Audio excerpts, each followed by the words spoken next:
کچھ دیر پہلے ہی نور الہدیٰ بابا جان اور ملیحہ کو اسٹڈی میں چھوڑ گئے تھے اور جاتے ہوئے دروازہ بھی بند کر گئے تھے۔ آئیے بابا جان اور ملیحہ تم بھی آ جاؤ۔ کچھ دیر بعد باہر آ کر وہ دونوں سے بولے۔ باہر آ کر انہوں نے بابا جان سے کہا، جائیے، آپ کے کمرے میں ایک سرپرائز گفٹ آپ کا انتظار کر رہا ہے۔ وہ اپنے کمرے میں جانے لگے تو ملیحہ بھی ان کے پیچھے چل پڑی۔ تم کہاں جا رہی ہو؟ نور الہدیٰ نے فوراً اس کا بازو پکڑ کر روکا۔ بابا جان کا گفٹ دیکھنے۔ بابا جان کا برتھ ڈے گفٹ ہے، پہلے انہیں دیکھنے دو، تم بعد میں دیکھ لینا۔ جی نہیں، مجھے ابھی دیکھنا ہے، ہاتھ چھوڑیں، وہ ضد سے بولی۔ کہا نا بعد میں دیکھنا۔ وہ اڑ گئے۔ وہ اپنا بازو چھڑانے لگی۔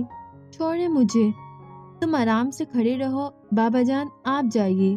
اسے خاموش کروا کر وہ آخر میں بابا جان سے بولے جو ان کے جھگڑے کی وجہ سے رک گئے تھے۔ وہ دروازہ کھول کر کمرے میں گئے اور ملیحہ نے شور مچا دیا۔ مجھے بھی دیکھنا ہے، ہاتھ چھوڑیں ہادی بھائی، برتھ ڈے تو یاد نہیں رہا، اب بڑے آئے ہیں برتھ ڈے گفٹ دینے والے۔ بولنے کے ساتھ ہی وہ دوسرے ہاتھ سے ان کی گرفت ڈھیلی کرنے کی کوشش کرتی رہی، مگر انہوں نے اس کا بازو نہیں چھوڑا تو اس نے اچانک ہی ان کے ہاتھ میں دانت گاڑ دیے۔ نور الہدیٰ نے تڑپ کر اپنے ہاتھ کو جھٹکا مگر اس کے ہاتھ پر گرفت مضبوطی رکھی۔ جنگلی بلی کہہ کر حساب بھی برابر کر دیا۔ خود ہی ہوں گے جنگلی بلی، بلکہ بلے، سخت برا منایا گیا تھا۔ آخر نور الہدیٰ نے اس کا بازو چھوڑ دیا۔ جاؤ، اور وہ بھاگتی بابا جان کے کمرے میں گھس گئی، پر گھستے ہی ٹھٹک کر رہ گئی۔ یہ اس نے ہاتھ سے آتش دان پر لگی اپنی بڑی سی فریم شدہ تصویر کی طرف اشارہ کیا تو اس کے پیچھے آتے نور الہدیٰ بولے، یہی تو ہے بابا جان کا برتھ ڈے گفٹ، پر یہ تو میری تصویر ہے۔ وہ اب بھی حیران تھی۔ ہاں، اور مجھے بابا جان کے لیے اس سے بہتر کوئی تحفہ ملا ہی نہیں۔ اس کے مقابلے پر میں اور کوئی تحفہ قبول بھی نہیں کرتا۔ بابا جان نور الہدیٰ سے کہتے ملیحہ کے پاس آئے اور اس کا چہرہ دونوں ہاتھوں میں بھر کر بولے، اس تحفے کو پانے کے لیے میں نے 7 سال راتوں کو جاگ کر دعائیں مانگی ہیں اور اس کی پیشانی چوم لی۔ پھر وہ فوراً ہی اس جذباتی کیفیت سے باہر بھی آ گئے۔ میں لان میں جا رہا ہوں، چائے وہیں لے آؤ۔ وہ تو چلے گئے مگر ملیحہ اب بھی اسی کیفیت میں تھی۔ اس نے یاد کرنا چاہا آخری بار کب بابا جان نے اپنی بے ساختہ شفقت کا اظہار کیا تھا۔ سوال کچھ زیادہ ہی مشکل تھا، جواب بھی نہیں آیا۔ نور الہدیٰ نے اسے گمسم دیکھ کر ہلکے سے اس کے سر پہ چپت لگائی۔ کہاں گم ہو؟ ملیحہ نے رخ بدلنے کے ساتھ ہی اپنا موڈ بھی بدل لیا۔ چوکی سے بولی، میں سوچ رہی ہوں ہادی بھائی کہ میری تصویر اچھی آئی ہے یا سچ مچ میں اتنی ہی خوبصورت ہوں؟ نور الہدیٰ نے ایک نظر اسے دیکھا اور کہا، تمہاری تصویر بھی اچھی آئی ہے اور تم بھی بہت خوبصورت ہو۔ آپ بٹرنگ کچھ زیادہ ہی کر رہی ہیں۔ وہ انہی تیکھی نظروں سے دیکھ کر بولی، یہ سب چھوڑو اور بتاؤ تم اپنا سرپرائز کب دے رہی ہو؟ کبھی نہیں، اس نے کہا اور کمرے سے نکل گئی۔ نور الہدیٰ بھی اس کے پیچھے باہر آئے۔ کبھی نہیں کیا مطلب ہے؟ میرا دل چاہ رہا ہے کہ بابا جان بھی ایگزیبیشن میں آئیں، مگر میں جانتی ہوں وہ نہیں آئیں گے، تو پھر بتانے کا بھی کیا فائدہ؟ وہ رکی نہیں اور یوں ہی چلتے ہوئے ان سے باتیں کرتی ہوئی کچن کی طرف آ گئی۔ تم نے کیسے سوچ لیا کہ بابا جان نہیں آئیں گے؟ بس میں جانتی ہوں، بیکار اندازے مت لگاؤ، انہوں نے اسے ڈانٹ دیا۔ پھر اس کی صورت دیکھ کر پیار سے بولے، پریشان کیوں ہوتی ہو؟ اگر انہوں نے منع بھی کر دیا تو میں انہیں منا لوں گا۔ آپ مناتے کہاں ہیں، آپ تو دھاندلی کرتے ہیں۔ اس نے بچے کی طرح منہ بنایا تو وہ رعب سے بولے، میں جو بھی کروں مگر تم آج ہی بابا جان کو ایگزیبیشن کے بارے میں بتاؤ گی، نہیں تو میں بتا دوں گا۔ بس ایک ہفتہ ہی رہ گیا ہے، ہادی بھائی بابا منع کر دیں گے۔ اس نے پھر وہی بات دہرائی تو نور الہدیٰ جھنجھلا گئے۔ ایک تو تمہاری سوئی کہیں بھی اٹک جاتی ہے، اب جاؤ ذرا چائے کا بندوبست کرو، اور چائے خود ہی بنانا، تمہارا چہیتا بہادر تو جوشاندہ سامنے رکھ دیتا ہے۔ وہ ہونٹ کاٹتی کچن میں چلی گئی تو وہ بھی باہر لان میں آ گئے۔ کچھ خاص خبر چھپی ہے؟ چیئر پر بیٹھتے ہوئے انہوں نے شام کا اخبار دیکھتے بابا جان سے پوچھا۔ خود ہی دیکھ لو، انہوں نے اخبار نور الہدیٰ کی طرف بڑھایا، جسے پکڑنے کے لیے نور الہدیٰ نے ہاتھ بھی نہیں اٹھایا اور کہا، ذرا دیر میں چائے آنے والی ہے،